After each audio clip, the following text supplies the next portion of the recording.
Once upon a time, in a sunny meadow, a kind mother pig told her 3 lively little piglets, Percy, Pippa, and Peter, that it was time for them to build their own houses and make their way in the world.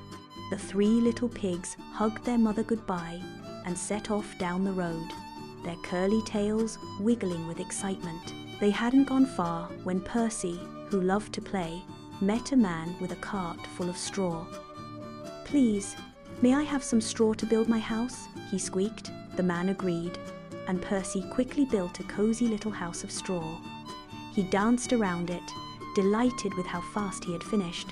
Soon after, Pippa met a man with a cart full of sticks. "Please, may I have some sticks for my house?" she politely asked.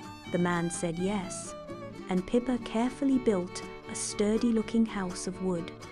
She admired her handiwork, feeling quite proud. Meanwhile, Peter, the thoughtful pig, continued alone. He met a man with a cart of strong bricks. "Please, may I have some bricks to build my house?" Peter asked. One morning, a big, hungry wolf came prowling by. He sniffed the air and grinned at Percy's straw house. Little pig, let me come in," he snarled. Percy, trembling, cried, "No, no, by the hair of my chinny chin chin," the wolf snarled. "Then I'll huff, and I'll puff, and I'll blow your house down," and he did. Percy squealed and ran as fast as his little legs could carry him to Pippa's house of sticks. "Help, Pippa! The big bad wolf blew down my house." The wolf soon arrived at Pippa's house. Little pigs, let me come in," he roared. The pigs cried, "No, no!" and he huffed and he puffed and he blew the stick house down. Percy and Pippa squealed in terror and ran as fast as their little trotters could carry them to Peter's strong house of bricks. The big bad wolf arrived, his eyes gleaming. Little pigs, let me come in," he growled.